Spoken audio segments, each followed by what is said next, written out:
Contractors యొక్క pending bills కానీ దాదాపు 1,00,000 కోట్ల పైన వెండర్స్ కాంట్రాక్టర్స్ ఇవన్నీ వీటి మీద మనం జగన్మోహన్ రెడ్డి ముఖ్యమంత్రిగా ఉన్నప్పుడు మాట్లాడుకున్నాం.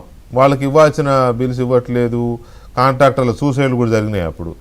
సో అది అంటే ఈ కొంత చేసుకుంటూ వచ్చినా కూడా మళ్ళీ ఇప్పుడు 1,00,000 కోట్లు ఉన్నాయని నాకు ఒక మెసేజ్ పెట్టారు వాళ్ళ అసోసియేషన్ సమ్మన్. ఓకే, తర్వాత ఎన్టీఆర్ వైద్య సేవ ఇవాళ మా పేపర్లోనే బ్యానర్ ఐటెం 3,000 కోట్ల రూపాయలు బ్యాంకులు కూడా లోన్లు ఇవ్వమని చెప్పేసి అని చెప్పి. సో దీన్ని మనం కొంచెం దీన్ని కూడా అలార్మింగ్గా చూడాల్సిన అవసరం లేదా?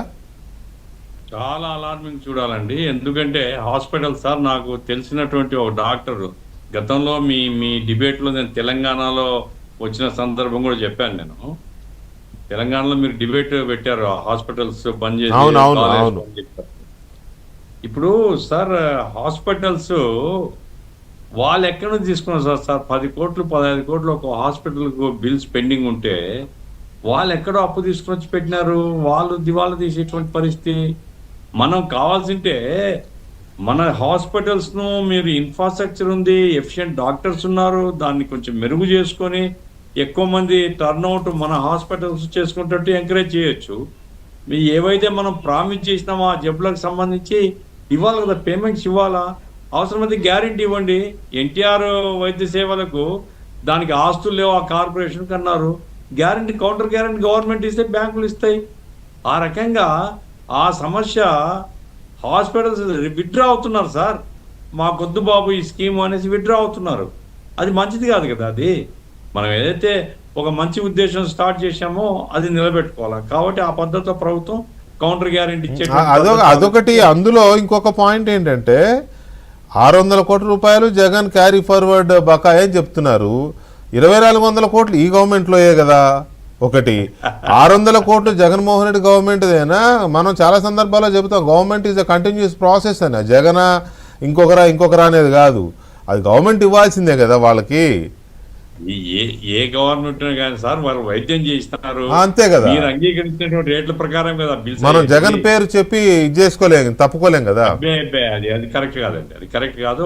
హాస్పిటల్ సఫర్ అయితే సార్, హాస్పిటల్ సఫర్ అయితే స్కీమ్ సఫర్ అవుతుంది, అంటే సెక్టర్ సఫర్ అవుతుంది. ఇక్కడ ఒక గఫూర్ అన్న ఒక చిన్న సబ్మిషన్ అన్న చెప్పండి. ఇప్పుడు ఈ ప్రభుత్వం అధికారంలోకి వచ్చిన తర్వాత ఈ నెట్వర్క్ హాస్పిటల్స్ కి 4,143 కోట్ల రూపాయలు పేమెంట్ చేయటం జరిగింది. దానిలో పాత బకాయిలు 2,400 కోట్లు, ఇంకా కూడా 600 ఇంకా ఉంది. ప్రజెంట్ ఈ ప్రభుత్వంలో 1,739.28 కోట్లు, రెండు కలిపి 4,140 కోట్లు ఇప్పటికీ చెల్లించామన్నా. ఇంకా కూడా ఉంది, ఇంకా ఇంత చెల్లించిన తర్వాత కూడా ఇంకా పెండింగ్ ఉంది. దీనికి కూడా మేము టైం లైన్స్ ఇచ్చి క్లియర్ చేస్తాము. కాబట్టి ఇది కూడా మనం దృష్టిలో పెట్టుకోవాలన్నా. 4,143 crores మేము మొన్న అక్టోబర్ నాటికి 4,143 కోట్లు చెల్లించామన్నా హాస్పిటల్స్. జగన్ రెడ్డి చేసిన పెండింగ్ కి 2,400 కోట్లు. ఎందుకంటే హాస్పిటల్స్ సఫర్ అవుతున్నాయి అనేది కనపడుతుంది. దాన్ని మీరు జాగ్రత్తగా లేదు, ఒకవేళ మీ డబ్బులు అడ్జస్ట్ కాలేకపోతే బ్యాంక్స్ తో తీసుకోవడానికి ఏం చేయాలా అనేది కొంచెం ఆలోచిస్తే ఎప్పుడైతే వాళ్ళకి డబ్బులు ఇస్తాం ప్రతిసారి షాక్ రాకుండా ఉంటుంది. ఒకటి. రెండవది, పట్టాభి గారు, ఏబి వెంకటేశ్వరరావు గారు ఈ మధ్య ఒక స్టేట్మెంట్ ఇచ్చారు. ఎలక్సిటీలో 1,000 కోట్ల రూపాయల పిల్ఫరేజ్ జరుగుతుంది, సాలీనా 1,000 కోట్ల రూపాయలు. ఏబి వెంకటేశ్వరరావు గారి మంచేటల గురించి నేను పోవడం లేదు. అది how far it is truth? Pilferage ఏ డిపార్ట్మెంట్లో ఉన్నా, ఇప్పుడు నాకు తెలుసు ఇసుకలో మీ ఎమ్మెల్యేల జోక్యము, చాలా పెద్ద డబ్బు, పెద్ద మొత్తంలో డబ్బు పిల్ఫరేజ్ అవుతుంది. అట్లాగే ఆయన ఎలక్ట్రిసిటీ అంటున్నాడు, ఇంకా మైన్స్ అండ్ మినరల్స్, అంటే గవర్నమెంట్కి వెంటనే ఆదాయం వచ్చేది. ఇటువంటివి ఇప్పుడు వాళ్ళ కాలంలో వాళ్ళు సంపాదించుకుంటే మా కాలంలో మా వాళ్ళు సంపాదించుకుంటున్నారు అనేది ఉపేక్షాభావం మంచిది కాదు ప్రభుత్వానికి. కాబట్టి ఇవన్నీ ఆలోచిస్తే మీకు తక్షణ ఇబ్బందులు లేకుండా చూసుకునేటువంటి పరిస్థితి ఉంటుంది.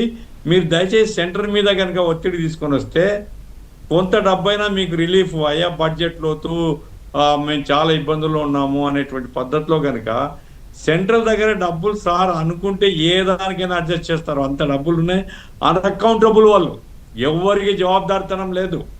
ఏ రాష్ట్రం అడిగినా వాళ్ళని కేర్ చేయడం లేదు. మా గుజరాత్కి ఎంతైనా ఇస్తారు, యూపీకి ఎంతైనా ఇస్తారు. ఆ పద్ధతిలోనే ఏపీ కూడా అన్న ఖచ్చితంగా ఆంధ్రప్రదేశ్ కి ఇవ్వాల్సినంత ఇస్తా ఉన్నారు. మోడీ గారు అటువంటి భేదభావం చూపించరు అన్న. అందుకనే అన్న ఇప్పుడు ఎక్స్ట్రా కేరళకు కూడా ఆ రకంగా ఇస్తున్నారు కాబట్టి తిరువనంతపురం బీజేపీ గెలిచిందన్న. మాకు అటువంటి వ్యత్యాసం ఎప్పుడు చూపించం. కేరళకు కూడా ఇస్తాము, అన్ని రాష్ట్రాలకు ఇస్తాము. నేను రాజకీయంగా మాట్లాడడం లేదు. లేదన్నా, నేను పొలిటికల్ గా కాదన్నా. నేను సారీ, చనువుతో అన్నారులే గఫూర్ గారు. గఫూర్ గారు మీతో ఉన్న చనువుతో అన్నారులే. కాంగ్రెస్ కు లేదు.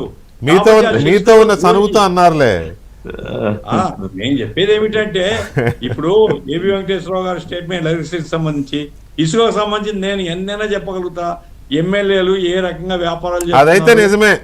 గవర్నమెంట్ కి రావాల్సిన ఆదాయం సైడ్ కి వెళ్తోంది, పక్క కాలువ నుంచి పిల్ల కాలువలో చెరిపోతుంది అనేది కరెక్టే. అదే పాయింట్.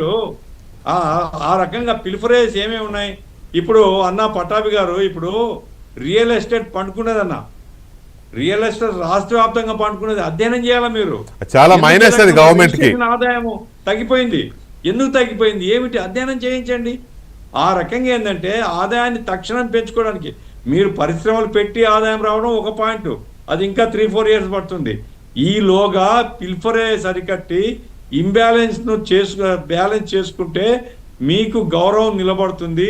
మీరు చెప్పిన వాగ్దానం అమలు చేయడానికి మీకు మార్గం ఏర్పడుతుంది. ప్రజల నమ్మకం నిలబడుతుంది. కావాలి అనుకుంటారా, మీ ఇష్టం, దానికి మేమేం చేస్తాం. ప్రజల నమ్మకం నిలబడుతుంది. అన్న మీరు ఎచ్చేటటువంటి ఎటువంటి సలహా సూచన అయినా పాజిటివ్ గానే స్వీకరిస్తాం. ఖచ్చితంగా మీరు ఏ అంశాల మీద అయితే దృష్టి పెట్టమన్నారో విల్ డెఫినెట్లీ ఫోకస్